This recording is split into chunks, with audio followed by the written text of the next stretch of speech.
Bonjour, aujourd'hui je vous fais une vidéo pour vous parler d'un aspect pas super cool de mon travail. Enfin, en tout cas, c'est ce que les gens peuvent y voir et ce qui peut faire peur aux gens. Alors bien sûr, je suis sophrologue et praticienne en massage, mais je me suis formée à plein de techniques, plein d'outils pour aller libérer les émotions, se libérer des traumas et tout ça.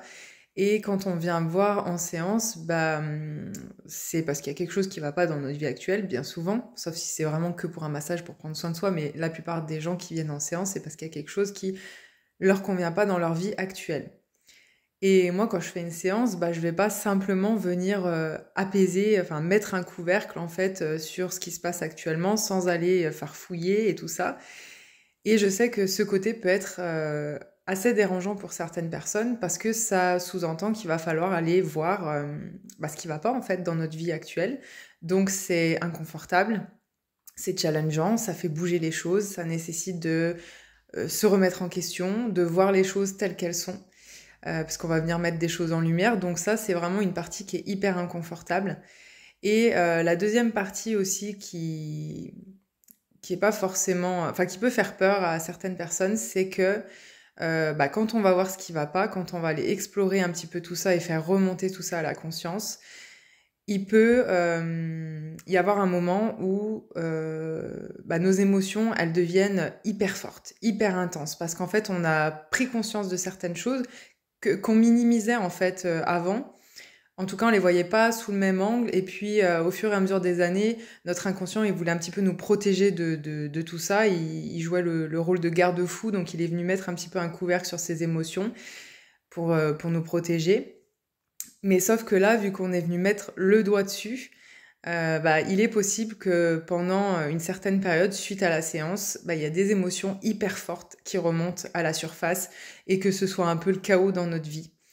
Et je sais qu'il peut y avoir des personnes qui, suite à des séances avec moi, peuvent se dire mais qu'est-ce qu'elle m'a fait?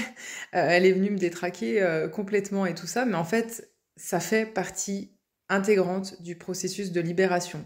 Alors c'est pas systématique, il y a des personnes qui vont pouvoir se libérer plus en douceur, mais en fonction de ce qu'on porte à l'intérieur de nous, en fonction de la charge émotionnelle, en fonction des traumatismes, de notre histoire en fait, de tout ce qu'on a vécu, il peut y avoir des choses hyper fortes et hyper désagréables qui remontent à la surface. Je sais de quoi je parle. Je suis passée par là aussi et il y a eu des fois où je me suis dit je vais pas tenir en fait longtemps parce que c'est trop dur, c'est trop intense et que j'ai l'impression que je m'en sortirai jamais, que ça ira jamais. Et en fait, ça fait vraiment partie intégrante du processus de transformation parce que il faut prendre conscience de ce qui va pas et que là, les émotions ont toute la place de s'exprimer. Donc, il est possible qu'on ressente une colère intense, mais vraiment très très forte, même voire une haine. Il est aussi possible qu'on ressente une tristesse infinie, qu'on passe notre temps à pleurer, mais ça fait partie du processus de libération. Là, nos émotions, elles ont enfin la place de s'exprimer, donc elles s'expriment, et des fois, elles peuvent s'exprimer très très fort. Dans ces moments-là, il faut juste être bienveillant envers soi-même, s'écouter, prendre soin de soi, ne pas lâcher en fait en cours de route en se disant non, c'est trop dur, c'est n'importe quoi, ça m'a tout détraqué, mais se dire que ça fait partie du processus, c'est normal, et surtout accepter le fait que il va falloir peut-être continuer, aller voir le même thérapeute ou d'autres personnes pour continuer ce travail, ce cheminement en fait intérieur, pour pouvoir vraiment se libérer en profondeur. Donc voilà, je voulais vous faire part de ça parce que j'ai eu le retour d'une personne qui est venue me voir et qui m'a dit que ça avait fait faire monter beaucoup de choses désagréables. Parce que je suis désolée pour cette personne-là, mais je sais que ça fait partie du processus du processus en fait de libération. Et je voulais vous en parler parce que je sais que ça peut faire peur à beaucoup de personnes.